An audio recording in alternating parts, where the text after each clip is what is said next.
The WWE is one of the world's largest entertainment organizations, and it has a long list of stars that it pays to make a great product. But how much are the highest paid wrestlers really making? Today, we're going to be going over the 10 highest paid WWE wrestlers from the last year and just how much they're really bringing in. So coming in at the 10th place, we have Dolph Ziggler. And he's been a part of the WWE since 2004, so his contract has had a few variations, but as of 2022, he's bringing in a cool $2.8 million a year. He takes a majority of the money he makes in the WWE and drives it into investments. It's also unknown how much his comedy career brings in on top of that, but it's probably a pretty reasonable amount considering that he's gone on national tours, been on TV shows, and in multiple Comedy Central skits. Anything on top of that $2.8 million would just be gravy, but he has potential to scale two huge streams of income. And then The Undertaker. This current contract is probably not the largest he's ever had, but it's still an impressive $3 million a year for his role in the WWE. He has taken his money and invested it in real estate. He even tells the story of investing $2.7 million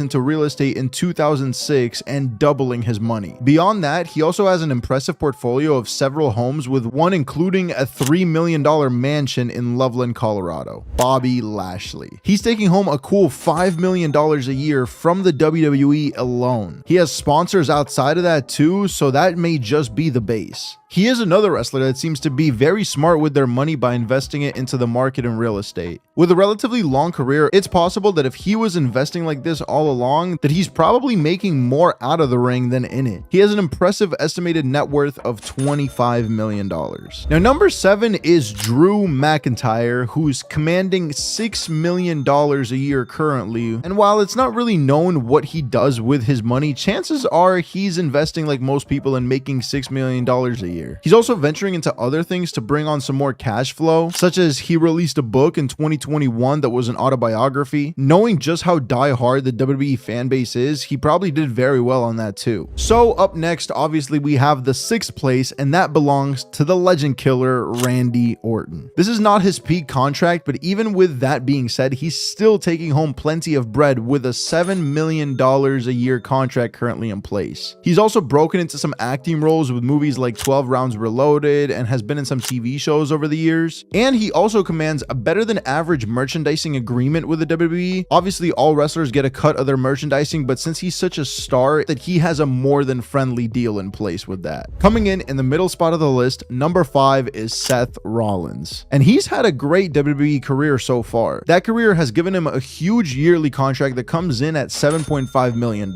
Now, that is a massive amount, but that is not his only income stream either. He was obviously the cover of WWE 2K18, which came with a solid bag, and on top of that, he owns a coffee shop and professional wrestling school. He utilizes his brand as free advertising towards his other ventures to scale them quickly, which I think is really smart. The 4th spot belongs to the monster Braun Strowman. He commands an astounding $8.5 million a year, and even before wrestling, he was a professional athlete competing in multiple strongman competitions, and now he's nearly closing in on 8 figures a year. It also doesn't hurt that he's engaged to Raquel Rodriguez, who is also a professional wrestler bringing in the dough. He also owns a real estate portfolio of 3 homes in various cities, meaning he can come and go as he pleases. Either way, he's making more than enough to fund a jet-setting lifestyle. Now, Roman Reigns. Even before he was a wrestler, he was an NFL player with the Minnesota Vikings. He commands a massive $10 million a year, which has allowed him to build up a real estate portfolio of mansions, a huge car collection, and considerable donations to foundations for leukemia and lymphoma. He's also Dwayne "The Rock" Johnson, which is probably a pretty good mentor to have if you want to get into acting. Number 2 is probably going to be no surprise to a lot of you, but it belongs to the leader of the C Nation, John Cena. John Cena is definitely one of the biggest stars the WWE has ever had, and because of that, he commands $13 million a year. And keep in mind, that is not the end of his earnings at all, as he is another wrestler who has made a successful transition into being in films and scoring huge sponsorships. He has endorsement deals with companies like Subway and Gold's Gym, but also had a large role in the latest Fast and Furious movie. He has been in over 25 films and had a hit role as Peacemaker in the last Suicide Squad. The man basically cameos in everything, and those residuals payments are definitely stacking up. And now we're coming into the last spot on the list. That is the number 1 spot, and that is the legend Brock Lesnar, who's raking in $15 million a year from his WWE contract alone. He was a professional football player before he became a wrestler, but also had numerous out-of-ring endorsement deals supplementing that $15 million.